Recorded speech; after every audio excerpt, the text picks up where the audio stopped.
جن کو صحیح درویش کہتے ہیں نا، صحیح درویش، مولا علی شیر خدا رضی اللہ تعالیٰ عنہ فرمایا کرتے دو ہی تو بندے ہیں جو رب کے رستے میں کسی شے کی پرواہ نہیں کرتے۔ حضور کون سے؟ فرمایا ابو ذر غفاری ہے اور دوسرے علی المرتضیٰ ہے۔ مولا علی فرمایا کرتے یہ نا مسلمانوں میں سے چوتھے یا پانچویں مسلمان ہیں۔ شروع سے ایک سلیم الطبع آدمی، کچھ لوگ طبعاً بڑے نفیس ہوتے ہیں، طبعاً ہی اللہ کی طرف سے شروع سے ہی ان کا جو قبیلہ تھا بنو غفار وہ راہزنی کرتا تھا، لوگوں کو لوٹ لیتا تھا۔ شروع میں یہ کام کیا، لیکن جب کچھ لوگوں کی چیخیں کانوں میں گئیں تو چھوڑ دیا، فرمایا نہیں یار طبیعت نہیں مانتی، اور نبی پاک کا کلمہ پڑھنے سے پہلے ہی بتوں کی پوجا چھوڑ کے رب کی عبادت شروع کر دی۔ لوگ پوچھا کرتے تھے آپ عبادت تو کرتے تھے پر منہ کدھر کرتے تھے؟ فرماتے تھے جدھر وہ کرا لیتا تھا کر لیتے تھے۔ کسی نے انہیں بتایا کہ مکے میں ایک شخص ہیں جنہوں نے اعلان نبوت کیا ہے، آپ کی طرح کی باتیں کرتے ہیں۔ انہوں نے اپنے بھائی کو بھیجا، ان کا نام انیس تھا، پتہ کر کے واپس آئے، بھائی کہنے لگے ابو ذر، ان کا نام جندب ہے، اصل میں ذر ان کے بیٹے کا نام ہے اور کنیت سے زیادہ معروف ہیں، ابو ذر غفاری کہلاتے ہیں۔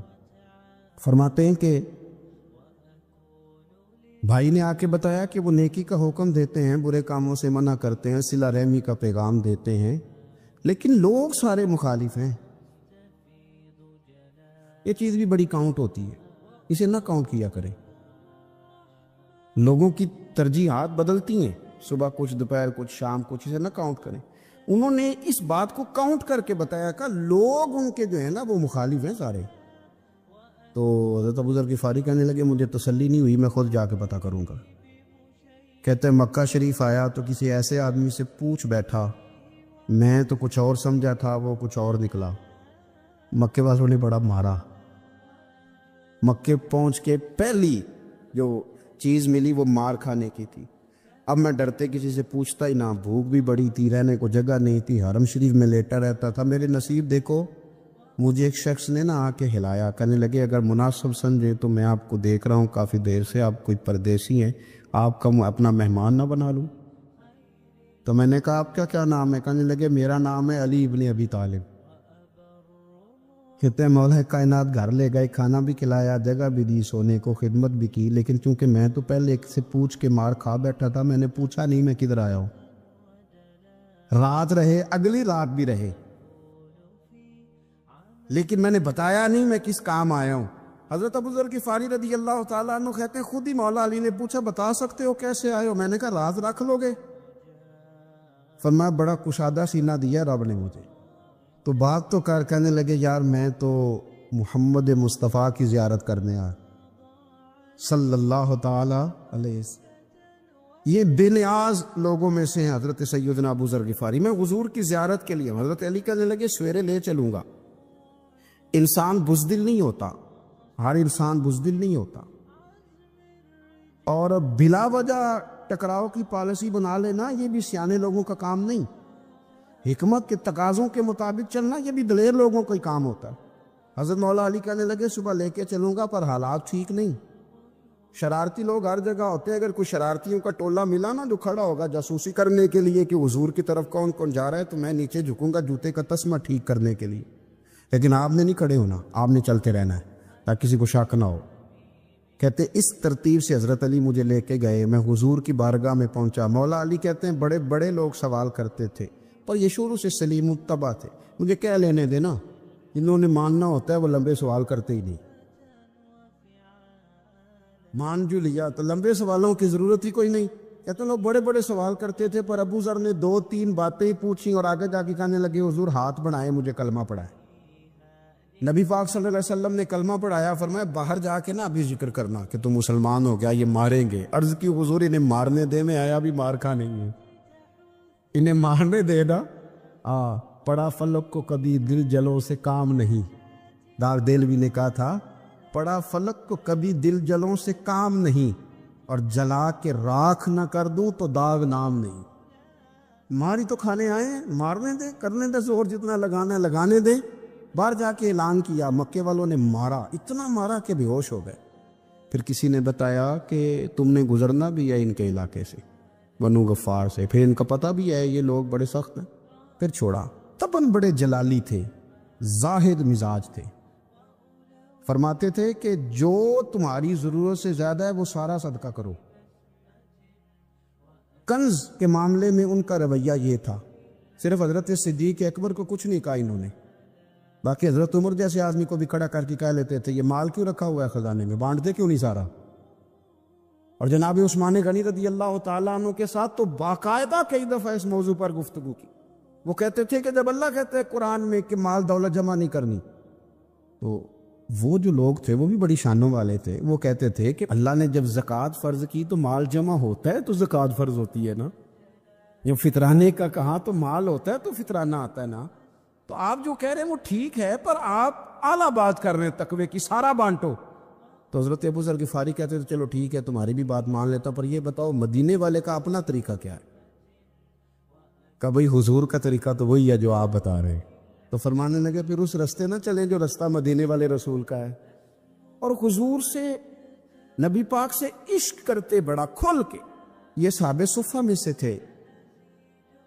کلمے پڑھنے کے بعد چونکہ طبیعت جلالی تھی تو حضور نے بھیج دیا، فرمایا واپس جاؤ اپنے قبیلے میں تبلیغ کرو. واپس گئے، بھائی کو مسلمان کیا، والدہ کو مسلمان کیا، قبیلہ سارا مسلمان کیا، وہیں رہے. ہجرت مدینہ کے بعد آئے تبوک کے موقع کے قریب، اور حضور نے صحابہ صفہ میں رکھ لیا. نوکری کرتے مدینے والے رسول، دلیر آدمی تھے، بڑا قبیلہ تھا، پر ڈیوٹی کرتے، ڈیوٹی خدمت کرتے. ایک بیٹا تھا زار اس کا نام تھا، اس کی ڈیوٹی لگائی تم نے میرے نبی پاک کے اونٹ چرانے. ڈاکو آئے تو صاحبزادہ اونٹوں کی، اونٹنیوں کی حفاظت کرتے شہید ہو گیا. اور یہ انوکھا بندہ ہے جس نے شرط لگائی تھی کہ میں نے کالی سیاہ رنگ کی عورت سے شادی کرنی. انوکھا بندہ ہے. ایک بیٹی تھی، ایک بیٹا، بیٹا شہید ہو گیا. بیوی سے کہا تم نے نبی پاک کے گھر میں خدمت کرنی ہے، حضور کے گھر والوں، اور میں نبی پاک کی نوکری کروں گا. حضور کی خدمت کرتے، ہر وقت خدمت میں رہتے. اور حضور جب آتے نا، صحابہ صفہ میں یہ شامل تھے جو لوگ دین سیکھتے. حضور جب آتے تو سب سے پہلے آ کے حضرت ابو ذر غفاری کا پوچھتے، بلائیں. اور جب بات کرتے حضور تو بار بار ان کو مخاطب کر کے بات کرتے. حضرت ابو ذر غفاری رضی اللہ تعالیٰ عنہ کا نبی پاک سے اتنا پیار کہ ہماری بھی مشکل حل کر دی. ابو داؤد شریف میں موجود ہے، ایک دن کہنے لگا یا رسول اللہ صلی اللہ علیہ وسلم، اگر کوئی بندہ کسی سے پیار بڑا ہی کرے پر اس جیسے عمل نہ کر سکے، کوشش کرے کرنا. لوگ ہمیں کہتے ہیں نا جی پیار بڑا، عمل بھی تو کرو نا. بھی کرنا چاہیے، پر انسان ہے نا، غلطی بھی تو ہو ہی جاتی ہے. اب ہم عمل نہیں کر سکتے تو تم ہمیں پیار بھی نہیں کرنے دو گے؟ مہربانی کرو، پیار تو کرنے دو نا. حضرت ابو ذر غفاری نے کہا، ابو داؤد شریف میں موجود ہے، یا رسول اللہ صلی اللہ تعالیٰ علیہ وآلہ وسلم، حضور پیار بڑا کرے پر ان جیسے عمل نہ کرے تو حکم کیا ہے؟ تو حضور نے فرمایا پیار سچا کرے، اللہ قیامت کے دن جس سے محبت کرے گا نا اس کے ساتھ ہی دونوں کو اکٹھا فرما دے گا. تو حضرت ابو ذر نے فوراً کہا حضور پھر مجھے آپ سے بھی بڑا پیار ہے، رب سے بھی بڑا پیار ہے. فرمایا فکر نہ کرنا، جنت میں اکٹھے ہی جائیں گے. اتنی محبت رسول پاک کی ذات کے ساتھ. حضور کی نوکری کرنا. ایک دن خدمت کرتے کرتے سو گئے. حضور مسجد میں آئے پتہ کرنے کہ ابو ذر آرام کر رہا ہے. یہ بھی مزہ ہوتا ہے، خیال رکھنا اپنے درویشوں کا، کیا کھایا کیا پیا، کہاں سوئے. حضور رات کو آئے، یہ سوئے ہوئے. فرماتے حضور نے میرا انگوٹھا ہلایا، میں اٹھ کے بیٹھ گیا، حضور بھی میرے پاس بیٹھ گئے. اور میں ابو ذر بڑا پیار کرتے ہو؟ سونے آپ کو پتہ ہی ہے. کہا یار تو بڑی نوکری کرتا ہے، ایک دن وہ بھی آئے گا جس دن تجھے میری مسجد اور میرے شہر سے جانا پڑے گا، پھر کیا کرو گے؟ تو عرض کی حضور کسی کی طاقت ہے مجھے آپ کے شہر سے نکالے؟ میں تلوار نکال لوں گا. نبی پاک نے فرمایا تلوار نہ نکالنا، یہاں تمہیں بھیجا جائے چپ کر کے چلے جانا. حضور کب تک؟ فرمایا جب تک اللہ تیری اور میری ملاقات نہیں کرا دیتا. یعنی وصال تک. یہ واحد شخص ہیں کہ حضور کے وصال ظاہری کا وقت آ گیا تو فرمایا کوئی میرے ابو ذر کو بلاؤ. جب یہ آئے تو حضور لیٹے ہوئے تھے، یہ جھکے نبی پاک کی طرف، حضور میں حاضر ہو. تو حضور نے پکڑ کے سینے کے ساتھ لگا. میرے رسول پاک صلی اللہ علیہ وسلم کی خدمت میں ایک دفعہ عرض کرنے لگے حضور مجھے صوبے کا گورنر بنا دے. تو نبی پاک نے فرمایا ابو ذر میں عہدے پسند نہیں کرتا، تو تمہیں بھی میں کہتا ہوں عہدہ نہ لینا، تمہیں بھی کہتا ہوں عہدہ نہ لینا. فرمایا ابو ذر میں جو چیز اپنے لیے پسند کروں گا تمہیں بھی اسی کا مشورہ دوں گا. تم بندے اچھے ہو پر یہ کام تمہارے بس کا نہیں ہے. بڑے زاہد آدمی، میرے رسول کریم صلی اللہ تعالی علیہ وآلہ وسلم نے ان کے بارے میں فرمایا جس طرح نبیوں میں حضرت عیسیٰ علیہ السلام ہوئے. حضرت عیسیٰ دیکھیں نا، انبیاء میں اللہ تعالیٰ نے ہر قسم کی عظمت نبیوں کو دی. جناب سلیمان علیہ السلام کا تو تخت بھی ہوا میں اڑتا تھا، جن تک تابع دار تھے. اور نبیوں میں حضرت عیسیٰ بھی ہیں جن کے پاس گھر بھی کوئی نہیں، شادی بھی کوئی نہیں کی، اینٹ سرانے رکھ کے تکیہ بناتے. ایک ان کے پاس کنگھی تھی اور ایک پیالہ تھا. دیکھیں جو بندہ نیک ہو نا، وہ بھی نیک ہیں، اللہ کے نبی ہیں. آپ اپنا تقوی مسلط نہیں کریں گے، جو وہ کر رہے ہیں وہ بھی مخلص ہو کے کر رہے ہیں. حکومتیں جو چلانی ہیں تو وہ کس نے چلانی ہے؟ اگر نیک بندے نہیں آئیں گے تو غلط لوگ آئیں گے، قوموں پہ ظلم کریں، وہ بھی اپنی جگہ ٹھیک ہے. لیکن یہ جو کر رہے ہیں یہ بات بھی اپنی جگہ بالکل ٹھیک ہے. ہم پتہ کیا کرتے ہیں؟ ہم چیزوں کو مسلط کرتے ہیں، ایک دوسرے پر مسلط نہیں کرے چیزوں کو. آپ جو کر سکتے ہیں، جو راستہ آپ کو صحیح لگتا ہے اختیار کر لیں، یہی تو ہمارے دین کا حسن ہے کہ سارے راستے واضح کر کے ہمیں دکھاتا ہے. حضرت عیسیٰ علیہ السلام نے ایک دن دیکھا کہ ایک بندہ نا انگلیوں کے ساتھ اپنے بال سیدھے کر رہا ہے، تو آپ نے فرمایا یار کنگھی کے بغیر بھی کام چل سکتا ہے، کنگھی بھی خیرات کر دی. دیکھا ایک بندہ ہاتھ کا تکیہ بنا کے لیٹا ہے، تو فرمایا اینٹ بھی دے دو، کسی کے کام آ جائے. ایک دن دیکھا کہ ایک بندہ نا یوں چلو میں پانی پی رہا ہے، فرمایا پیالہ بھی رہنے دو، اس کے بغیر بھی کام چل ہی جاتا ہے. جناب عیسیٰ کا یہ زہد تھا. میرے نبی پاک علیہ السلام نے فرمایا جس نے جناب عیسیٰ کا زہد دیکھنا ہو وہ میرے ابو ذر غفاری کو دیکھے، ان کو دیکھے. یہ دنیا میں جناب عیسیٰ کے زہد کے مطابق چلتے پھرتے ہیں. ساری زندگی دولت کو، مال کو پسند نہیں کیا. جہاں رہتے تھے ایک گورنر صاحب نے 300 دینار تحفے میں بھیجے. تو ایک ہوتا ہے نا بندہ کہتا نہیں ضرورت نہیں. اور حضور سید عالم صلی اللہ علیہ وسلم نے حضرت عمر سے فرمایا تھا جو خود بخود آ جائے وہ قبول کر لو اللہ کی طرف سے. لیکن ان کا رنگ فقیری والا تھا اور تھوڑا انوکھا تھا. 300 دینار آئے تو فرمانے لگے اسے جا کے کہو تمہیں کوئی اور بندہ نہیں ملا دھوکہ دینے کے لیے؟ میرے گھر ہی مال بھیج دیا ہے. فرمانے لگے میرے پاس گدھا ہے سواری کرنے کے لیے، میرے پاس بکریاں ہیں دودھ پینے کے لیے، میرے پاس ایک چادر اضافی ہے سامان میں سے. میں تو ڈرتا ہوں کہ رب کہیں اس چادر کے بارے میں سوال نہ پوچھ لے، اور تم ہو کہ میرے پاس یہ لے کے آئے ہو. حضرت عثمان غنی کے پاس جا کے کہا کرتے کتنا لوگوں کے پاس پیسہ آ گیا ہے، ہر بندے کے گھر میں مال ہے، یہ کیا ہو رہا ہے؟ لوگوں سے کہے خرچ کرے غریبوں پہ. عثمان غنی فرمانے لگے تمہیں تو خوش ہونا چاہیے کہ میرے دور میں لوگ خوشحال ہو گئے. آپ فرمانے لگے نہیں، وہ والا رنگ زیادہ بہتر ہے جو مدینے والے نے اختیار فرمایا، کیونکہ کچا رنگ للاری والا چڑھدا تے لیندا رہندا عشق تیرے دا رنگ محمد، جدوں چڑھ جائے پھر نہیں لیندا. آپ کی طبیعت کے اندر دولت سے بیزاری.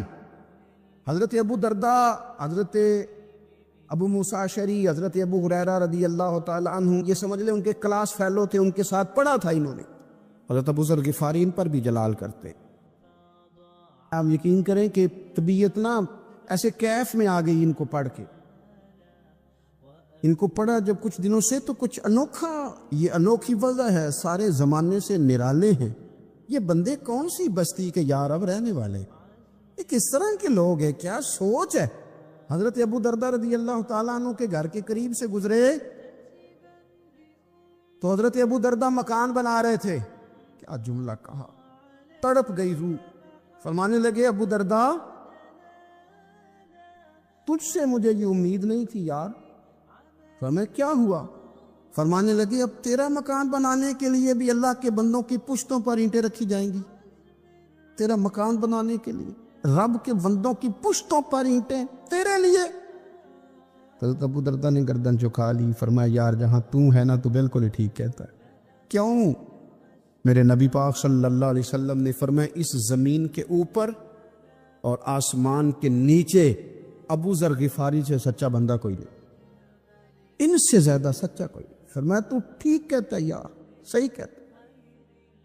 ایک طوائف اپنے کوٹھے سے اتر کے تو سیڑھیوں پہ بیٹھی تھی، ساتھ اس کا یار بھی بیٹھا تھا.